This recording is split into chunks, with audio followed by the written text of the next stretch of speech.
স্পষ্ট ঘোষণা করতে চাই, আর যদি একটা গুলি চলে, হেফাজতে ইসলাম বাংলাদেশ ঘরে বসে থাকতে পারবে না। আমার সন্তানের লাশ নিয়ে আমরা কবরস্থানের দিকে যাব না।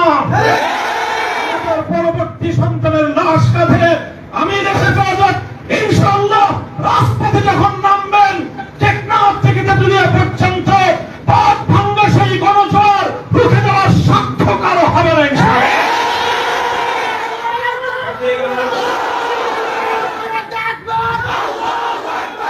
যখন আমাদের জাতির দীর্ঘ বৈষম্যের জাতাকলে পিষ্ট হয়ে প্রতিটি ঘরে ঘরে বোবা কান্নায় গোটা দেশ একেবারে একটা কঠিন গুনগানির শব্দ প্রতিটি ঘর থেকে আসছিল, সেই সময়ে যখন কেউ কথা বলার সাহস পাচ্ছিল না, সেই সময়ে চিরতরুণ ছাত্র জনতা তারা জেগে উঠেছে বৈষম্যের বিরুদ্ধে।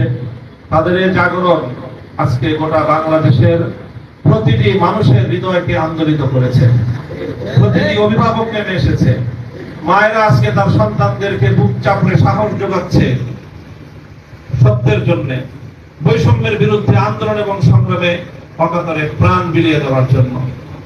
এই সময়ে শহীদি কাফেলা হেফাজতে ইসলাম বাংলাদেশ আজকে ঐতিহাসিক দায়িত্ব পালন করার জন্য আজকে মাঠে নামতে বাধ্য হয়েছে। আমি মাঠ বলবো, আমাদের দায়িত্বশীলরা বলেছেন দোয়ার মাধ্যমে আমাদের সূচনা, এরপরে দোয়া হবে আর নতুন সূচনার জন্য। এদেশে নতুন এক সূর্যোদয় হবে।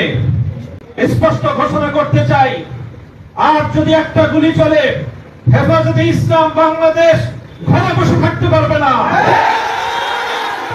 আমার সন্তানের লাশ নিয়ে আমরা কবরস্থানের দিকে যাব না।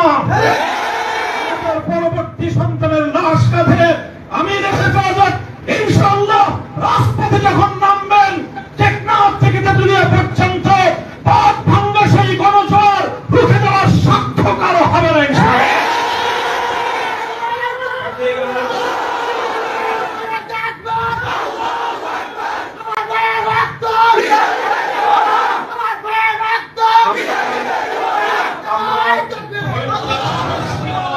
করেছি পরিস্থিতি এভাবেই যদি চলতে থাকে, আর যদি আমাদের দেশের জনগণের নিরাপত্তার দায়িত্বে নিয়োজিত আইন শৃঙ্খলা রক্ষাকারী বাহিনী বুলেট যদি আর বন্দুকের নল থেকে আরেকটি বুলেট ছুড়ে, তাহলে বাংলাদেশের পরবর্তী গণ অভ্যুত্থান অবশ্যম্ভাবী হবে। সে অভ্যুত্থান রুখে দিতে কেউ পারবে না। আমরা আল্লাহ পাক রব্বুল আলামিনের কাছে দোয়া করব, যারা বৈষম্যের বিরুদ্ধে জীবন দিয়েছে, যারা বৈষম্যের বিরুদ্ধে জীবন দিয়েছে, অত্যাচারীর হাতে যাদের প্রাণ গিয়েছে, তারা নিঃসন্দেহে শাহাদাত বরণ করেছে। কাজেই সেই শহীদদের আত্মার মাগফিরাত শুধু নয়, বরং শহীদদের শাহাদাতের কবুল হওয়ার জন্য আমরা দোয়া করব আল্লাহর কাছে।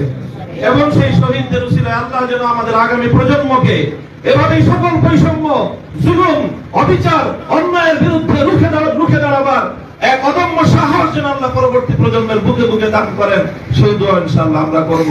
ওয়া আখিরু দাওয়ানা আলহামদুলিল্লাহি রাব্বিল আলামিন।